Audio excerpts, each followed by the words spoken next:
നമസ്കാരം. വിശുദ്ധ ബൈബിളിൻ്റെ രചനയുമായി ബന്ധപ്പെട്ട് ചില വിവരങ്ങൾ നിങ്ങളുമായി പങ്കുവെക്കുകയാണ്. ക്രിസ്തീയ സഭയുടെ ആധികാരിക ഗ്രന്ഥം ആണ് വിശുദ്ധ ബൈബിൾ. ബൈബിൾ, ബിബ്ലിയോൻ, അതിൻ്റെ അർത്ഥം പുസ്തകം എന്ന ഗ്രീക്കു പദത്തിൽ നിന്നാണ് ആ വാക്കുണ്ടായത്. തിരുവെഴുത്ത് അഥവാ വിശുദ്ധ ലിഖിതം, തിരുവചനം, ദൈവത്തിൻ്റെ വചനം എന്ന അർത്ഥത്തിൽ വേദപുസ്തകം, സത്യവേദപുസ്തകം എന്ന് വിശേഷിപ്പിക്കുന്നു. ലോകത്തിൽ ഏറ്റവും പ്രചാരമുള്ള ഗ്രന്ഥമാണ് വിശുദ്ധ ബൈബിൾ. ഏറ്റവും അധികം ഭാഷകളിൽ ഏറ്റവും അധികം വിൽക്കപ്പെടുകയും വായിക്കപ്പെടുകയും ചെയ്യുന്ന പുസ്തകവും വിശുദ്ധ ബൈബിൾ ആണ്. വേദപുസ്തക പ്രചരണത്തിനായി ലോകത്തിലെ എല്ലാ രാജ്യങ്ങളിലും ബൈബിൾ സൊസൈറ്റികൾ പ്രവർത്തിക്കുന്നുണ്ട്. ദൈവത്തിൻ്റെ പ്രവൃത്തിയും മനുഷ്യൻ്റെ പ്രതികരണവും, സൃഷ്ടിയിലും രക്ഷയിലും ദൈവം എങ്ങനെ പ്രവർത്തിക്കുന്നുവെന്നും മനുഷ്യൻ അതിന് എപ്രകാരം പ്രതികരിക്കുന്നു എന്നുള്ളതുമാണ് വിശുദ്ധ ബൈബിളിൻ്റെ കേന്ദ്ര സന്ദേശം.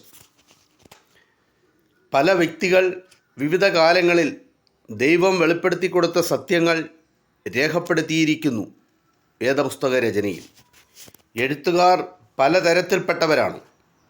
രാജാക്കന്മാർ, ആട്ടിടയന്മാർ, ഭിഷഗ്വരന്മാർ, മീൻപിടുത്തക്കാർ, തത്വജ്ഞാനികൾ, ചുങ്കക്കാർ എന്നിങ്ങനെ സമൂഹത്തിലെ വിവിധ തലങ്ങളിൽപ്പെട്ടവർ ഈ രചനയിൽ ഉൾപ്പെട്ടിട്ടുണ്ട്.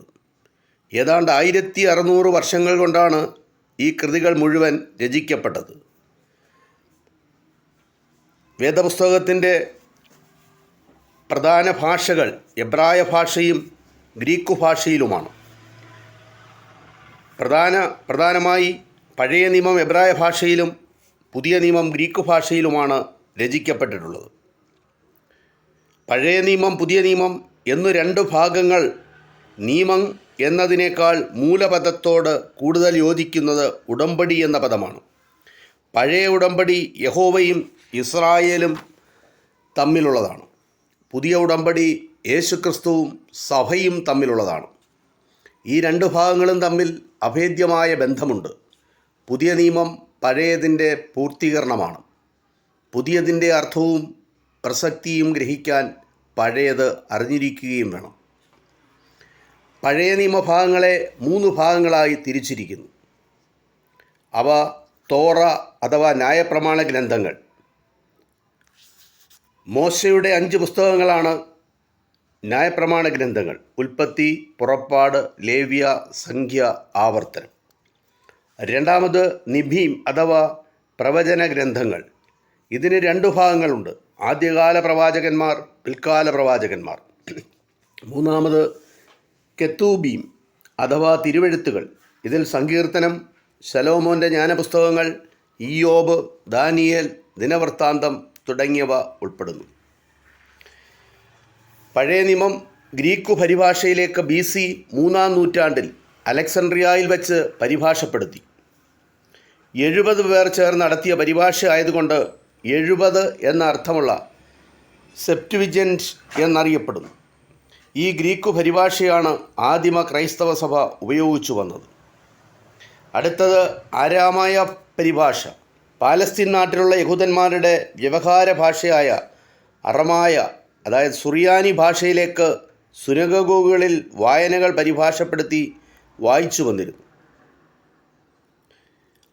പഴയ നിയമവും പുതിയ നിയമവും ഉൾക്കൊള്ളുന്ന വേദപുസ്തകത്തിൻ്റെ ലത്തീൻ പരിഭാഷ ജെറോം എന്ന പണ്ഡിതൻ 4-ാം നൂറ്റാണ്ടിൽ നടത്തി. ഇതിനെ വൾഗേറ്റ് എന്ന് വിളിക്കുന്നു. റോമൻ കത്തോലിക്ക സഭയുടെ ഔദ്യോഗിക വേദപുസ്തകവുമാണ് അത്. പെശീത്തോ എന്നറിയപ്പെടുന്ന പരിഭാഷ സുറിയാനി പരിഭാഷയിൽ ആണുണ്ടായത്. ഇത് 4-ാം നൂറ്റാണ്ടിലാണ്. 5-ാം നൂറ്റാണ്ടിൽ അത് പരിഷ്കരിക്കപ്പെട്ടു. സുറിയാനി സഭകളുടെ ഔദ്യോഗിക വേദഗ്രന്ഥമാണ് അത്. കോപ്റ്റിക്, എത്യോപ്യൻ, അർമേനിയൻ എന്നീ ഭാഷകളിൽ 5-ഉം 6-ഉം നൂറ്റാണ്ടിൽ പരിഭാഷകളുണ്ടായി. യൂറോപ്യൻ ഭാഷകളിലേക്ക് 16-ാം നൂറ്റാണ്ടിൽ തർജ്ജിമകൾ ഉണ്ടായി. മലയാളത്തിലേക്ക് ആദ്യമായി വിവർത്തനം 19-ാം നൂറ്റാണ്ടിലാണ് ഉണ്ടായത്. ഇത് വിശുദ്ധ ബൈബിളിനെ പറ്റിയുള്ള ഒരു ചെറിയ വിവരം ബൈബിളിൻ്റെ രചനയുമായി ബന്ധപ്പെട്ടത് നിങ്ങളുമായി പങ്കുവച്ചു. അത്രമാത്രം നന്ദി, നമസ്കാരം.